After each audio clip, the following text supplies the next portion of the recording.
Le Grand Matin Sud Radio, 7h-10h, Patrick Roger. Il est 7h40. Sud Radio vous explique la souveraineté numérique. Nous dépendons beaucoup, voire quasiment à 90% des Américains, et puis aujourd'hui un petit peu aussi des Chinois qui arrivent sur les réseaux sociaux. En tout cas, nous sommes prisonniers. Est-ce qu'on peut retrouver une certaine souveraineté? Nous sommes avec Thomas Forêt, qui est spécialiste du numérique et président et fondateur d'un réseau social français, Waller. Bonjour Thomas Forêt. Bonjour Patrick Roger. On a déjà beaucoup parlé en fait avec vous, justement, de cette dépendance aux Américains. Vous qui avez défendu votre réseau social, qui occupe aujourd'hui, qui travaille avec des entreprises françaises et puis de l'administration un peu, quoi. Oui, beaucoup d'administration, parce que c'est un réseau social professionnel, c'est une plateforme collaborative en fait. Oui, c'est ça.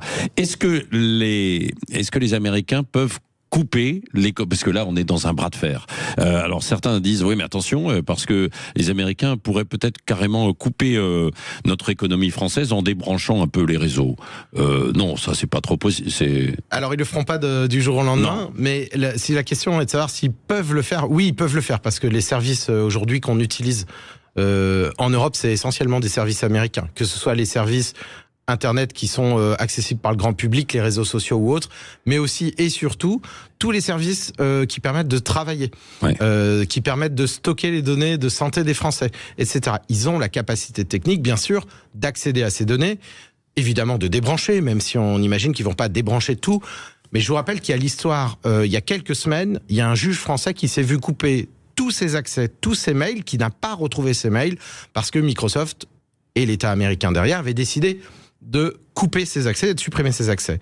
Donc, l'État américain, évidemment, ne va pas couper l'intégralité des services français et européens, mais va pouvoir et fait déjà pression sur un certain nombre de décisions politiques. Mais quand vous etc. dites l'État américain, pourtant Microsoft, Meta, Apple, etc., ce sont des entreprises privées américaines. Ce n'est pas forcément l'État américain, Thomas Oui, Forêt. bien sûr, mais il y a des liens très étroits. Et la politique américaine qui est menée aujourd'hui, je vous assure que les GAFA, elles ont tout intérêt à être dans une bonne entente avec l'État américain. Pourquoi? Pour une raison très simple.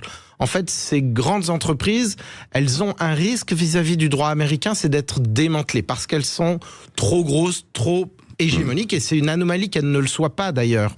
Et en fait, il y a vraiment un très bon rapport. Pour illustrer ça, on a vu à l'arrivée de Trump un changement de politique par rapport à un certain nombre de sujets idéologiques comme le wokisme, etc. Et tous les GAFA qui étaient plutôt je dirais pro-centre, etc. Sont tous passés dans la politique de Trump. On a de vu, l'opportunisme complet, quoi. Absolument. Ouais, bien sûr. Ce que vous avez dit, c'est que nos données, effectivement, sont détenues aujourd'hui par les Américains. C'est le fameux cloud, quoi. Oui. Et puis l'ensemble de nos données. Je crois que c'est la CNIL, par exemple, qui est hébergée par des Américains aussi, quoi. Oui, c'est très difficile de savoir quel service public ou privé, bien sûr, n'utilise pas de service américain. La commande publique en matière de solutions américaines, solutions comme on dit cloud, c'est-à-dire des services qu'on loue, eh bien, je crois que c'est plus de 75% de produits américains. Donc, évidemment, tout le monde utilise, toutes les administrations, l'État en entier utilise des solutions américaines. C'est une anomalie, évidemment, majeure, parce qu'en France, on a des solutions qui existent, des alternatives, que ce soit des hébergeurs. Vous avez le groupe Dassault qui sait parfaitement héberger des données françaises. Vous avez évidemment OVH Cloud que tout le monde connaît. Il y en a plein d'autres. Et puis des solutions aussi logicielles, des solutions collaboratives, des solutions de stockage, de base de données, de quoi que ce soit d'autre. Il y a tout un panel de choses qui existent en France, et malheureusement, la politique qui est conduite dans l'État, c'est la politique, ou alors c'est le choix ou alors c'est une méconnaissance des entreprises, c'est la politique d'achat, des particuliers. La politique d'achat, c'est fondamental, les politiques d'achat. Ce que peuvent faire aujourd'hui nos politiques, que ce soit au niveau local ou au niveau national, et même et surtout au niveau européen, c'est de flécher la commande publique qui peut l'être, qui est l'argent des Français, l'argent des citoyens, vers des solutions françaises. Moi, ça me paraît tellement évident. Après, les groupes privés, évidemment, ils choisiront ce qu'ils veulent. Mais il n'y a pas une solution à l'étranger, en particulier en Chine, aux États-Unis ou dans des grands pays qui n'ont pas pas flécher d'une manière ou d'une autre leurs commandes publiques. C'est évidemment le cas vous voyez, aux États-Unis, les fusées, on n'achète pas des fusées Ariane, on achète les fusées d'Elon Musk. En Chine, c'est 100% de la commande publique qui est achetée auprès des entreprises chinoises. Ce que vous nous dites en résumé, à Thomas Forest, c'est on a encore des moyens technologiques et industriels en France. Après, il faut des investissements, il faut faire confiance, parce que vous avec votre réseau Waller, qui est une boucle pour des entreprises, etc., vous avez essayé de vous développer, vous l'avez fait, mais vous n'avez pas été forcément toujours aidé, quoi. C'est le moins qu'on puisse dire. Ça, Là où on a été aidé, c'est quand des clients nous ont choisis. C'est ça qui fait la croissance des entreprises. Après, bien sûr, il peut y avoir des investissements. C'est une certitude. Je parle au niveau de l'État, en fait, des c'est autorités. Le moins qu'on puisse dire. Vous savez, l'État aujourd'hui, il ne me conduit pas une seule politique numérique, une seule politique de souveraineté numérique, mais des politiques de souveraineté numérique qui sont contradictoires.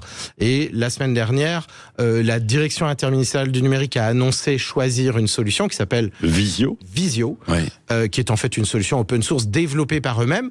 Et l'État maintenant devient concurrent des entreprises nationales.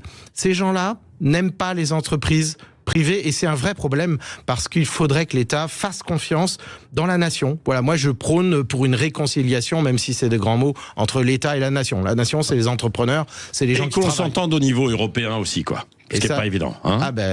Encore hier ou avant-hier, vous avez vu la nouvelle, cette fameuse norme Secnum Cloud qui permet de protéger la cybersécurité des données sensibles des pays européens.